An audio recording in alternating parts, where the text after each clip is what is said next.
दोस्तों, आचार्य चाणक्य न केवल महान विद्वान थे बल्कि एक कुशल रणनीतिकार भी थे। उनके विचारों और नीतियों ने न केवल उन्हें बल्कि उनके शिष्यों और अनुयायियों को भी शत्रुओं पर विजय पाने में मदद की। आज हम चाणक्य नीति के उन 7 महत्वपूर्ण रणनीतियों पर चर्चा करेंगे जिनसे आप अपने शत्रुओं से निपट सकते हैं और वह भी उससे बिना लड़े उसे उसकी औकात दिखा सकते हैं। आपका दुश्मन आपके पास आकर खुद माफी मांगेगा।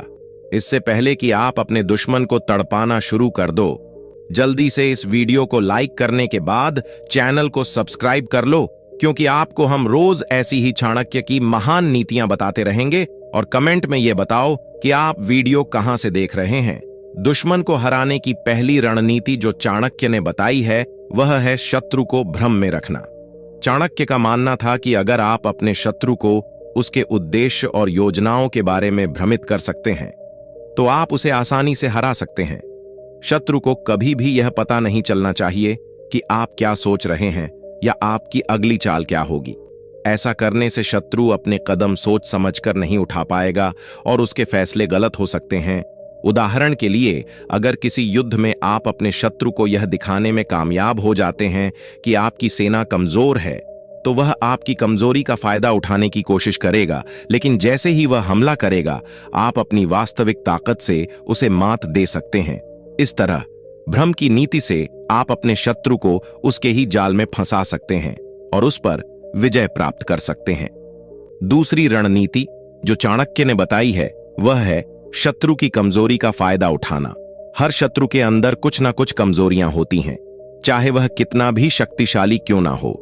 चाणक्य हमें सिखाते हैं कि हमें अपने शत्रु की कमजोरियों को ढूंढना चाहिए और उनका फायदा उठाना चाहिए। यह कमजोरी शारीरिक हो सकती है, मानसिक हो सकती है या फिर उसकी स्थिति या परिस्थिति से संबंधित हो सकती है। उदाहरण के लिए, अगर आपका शत्रु क्रोधी स्वभाव का है तो आप उसे क्रोधित करके उसकी निर्णय शक्ति को कमजोर कर सकते हैं।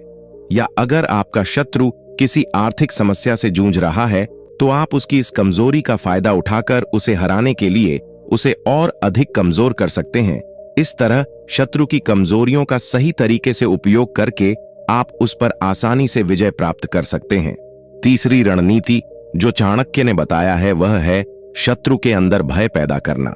चाणक्य का मानना था कि भय एक ऐसा हथियार है जो सबसे मजबूत शत्रु को भी कमजोर बना सकता है।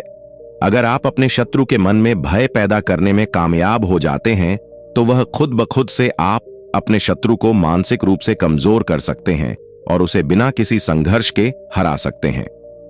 चौथी रणनीति जो चाणक्य ने बताई है वह है शत्रु को आपस में लड़ाना।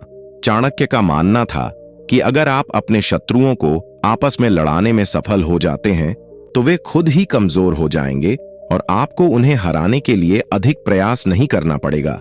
यह नीति विशेष रूप से तब काम आती है जब आपके शत्रु की संख्या अधिक हो या जब वे गठबंधन में हो। उदाहरण के लिए, अगर आपके 2 या अधिक शत्रु एक ही समय पर आपके खिलाफ हो तो आप उनके बीच झगड़ा लगाकर उन्हें आपस में ही उलझा सकते हैं। इससे उनकी ताकत कमजोर हो जाएगी और वे एक दूसरे को ही खत्म कर देंगे। इस तरह आप बिना किसी प्रत्यक्ष संघर्ष के अपने शत्रुओं पर विजय प्राप्त कर सकते हैं। पांचवी रणनीति जो चाणक्य ने बताई है वह है समय का सही उपयोग करना। वैसे समय का सही उपयोग कई बार चैनल को सब्सक्राइब करके भी होता है, जो आप नहीं कर रहे हैं। तो वीडियो लाइक करने के बाद चैनल को सब्सक्राइब कर लो और यह समझो कि चाणक्य का मानना था कि सही समय पर सही कदम उठाना शत्रु पर विजय पाने के लिए अत्यंत आवश्यक है। अगर आप जल्दबाजी में कोई निर्णय लेते हैं तो आप अपने शत्रु के जाल में फंस सकते हैं। इसीलिए चाणक्य हमें सिखाते हैं कि हमें धैर्यपूर्वक प्रतीक्षा करनी चाहिए और सही समय का इंतजार करना चाहिए। उदाहरण के लिए, अगर आपका शत्रु किसी परेशानी या संकट में है तो यह सही समय हो सकता है उस पर हमला करने का, या अगर आप किसी योजना को लागू करने की सोच रहे हैं तो तब तक इंतजार करें जब तक कि परिस्थितियां आपके पक्ष में ना हो। इस तरह सही समय का इंतजार करके और अपने कदम को सोच समझकर उठाकर आप अपने शत्रु पर आसानी से विजय प्राप्त कर सकते हैं। छठी रणनीति जो चाणक्य ने बताई है वह है शत्रु की जासूसी करना। चाणक्य ने हमेशा अपने शिष्यों को सिखाया कि शत्रु के हर कदम की जानकारी होना आवश्यक है।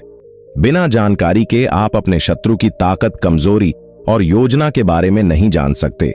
जासूसी के माध्यम से आप शत्रु की हर चाल को पहले से जान सकते हैं और उसके खिलाफ तैयारी कर सकते हैं। उदाहरण के लिए, अगर आपको यह पता चल जाए कि आपका शत्रु कब और कैसे हमला करने वाला है, तो आप पहले से ही उस हमले का मुकाबला करने के लिए तैयार रह सकते हैं। इस तरह जासूसी की मदद से आप शत्रु के हर कदम को विफल कर सकते हैं और उस पर जीत हासिल कर सकते हैं। सातवीं और अंतिम रणनीति जो चाणक्य ने बताई है, वह है शत्रु के साथ संधि करना, लेकिन केवल तब जब यह आपके फायदे में हो। चाणक्य कहते हैं कि हमेशा लड़ाई ही समाधान नहीं होती, कभी कभी समझौता भी करना पड़ता है, लेकिन यह समझौता तभी करना चाहिए जब यह आपके लिए लाभदायक हो।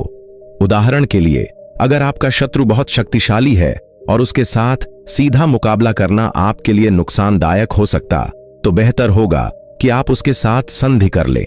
लेकिन इस संधि का उद्देश्य समय पाना और अपनी ताकत को बढ़ाना होना चाहिए, ताकि भविष्य में आप उसे पूरी तरह से हरा सके। इस तरह संधि की नीति से आप बिना किसी प्रत्यक्ष नुकसान के अपने शत्रु से निपट सकते हैं और सही समय आने पर उस पर विजय प्राप्त कर सकते हैं। अब हम आगे जो बताने जा रहे हैं वो सुनकर आपकी धड़कनें बढ़ जाएंगी, लेकिन उससे पहले वीडियो को लाइक करें और चैनल को सब्सक्राइब करें। चाणक्य का कहना था कि दुश्मन को कभी भी कमजोर समझने की भूल नहीं करनी चाहिए, क्योंकि एक दिन वह आपके लिए खतरनाक साबित हो सकता है।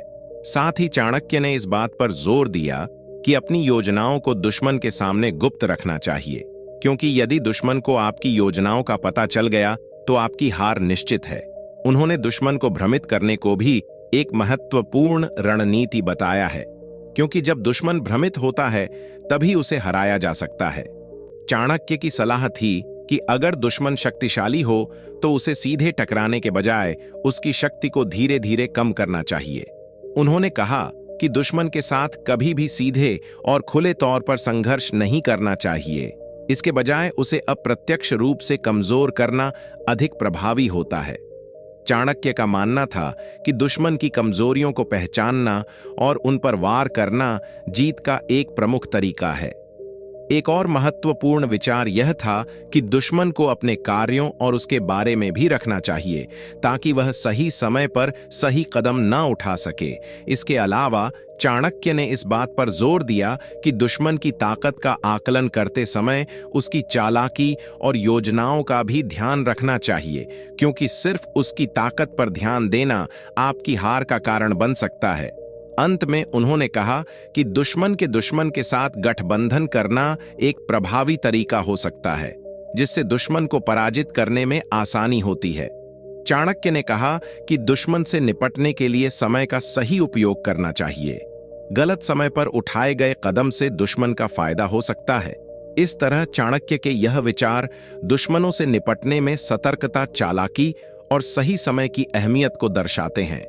इन विचारों के माध्यम से चाणक्य ने बताया कि दुश्मनों से निपटने के लिए धैर्य, चालाकी और रणनीति का सही उपयोग करना आवश्यक है। हम अपने दुश्मन के बारे में तो बहुत सोचते हैं, लेकिन दोस्तों को भूल जाते हैं। आप उन्हें मत भूलिए, बल्कि उनकी मदद कीजिए। इन नीतियों के अलावा भी चाणक्य ने अपने शत्रु को मात देने के कुछ उपाय बताए हैं। चाणक्य कहते हैं कि दुश्मन के हथियार का पता लगाएं। चाणक्य नीति की माने तो सबसे पहले दुश्मन के हथियार का पता लगाएं। दुश्मन का हथियार ही आपका सबसे से बड़ा हथियार साबित हो सकता है, यानी कि आप दुश्मन की अच्छी और बुरी दोनों बातों के बारे में पता लगाएं। यह पता चलने के बाद आप उसे उकसाने की कोशिश कर सकते हैं, ताकि वह अपना आप खो दे और क्रोधित होकर अपना विवेक भी खो बैठे। दुश्मन से आधी बाजी तो आप वहीं जीत लेते हैं। शत्रु को कभी घायल करके ना छोड़े। चाणक्य नीति में लिखा है कि कभी भी सांप और शत्रु को घायल करके छोड़ना घातक हो सकता है। यदि रोग का पूरा इलाज ना हो तो वह आपके जीवन को बर्बाद कर सकता है। उसी तरह दुश्मन को घायल कर छोड़ देने पर वे आपको बर्बाद करने का या मारने का मौका ढूंढेंगे। वे मौका पाते ही आप पर झट से हमला कर देंगे। अपने राज्य कभी किसी से ना बताएं। चाणक्य नीति के मुताबिक जिस प्रकार सूखा पड़ने पर जमीन बंजर हो जाती है, तो सभी उस राज्य को छोड़कर हरे भरे राज्य में प्रस्थान करते हैं ताकि जन जीवन बचाया जा सके। वैसे ही किसी को अपने सारे राज्य नहीं बताने चाहिए।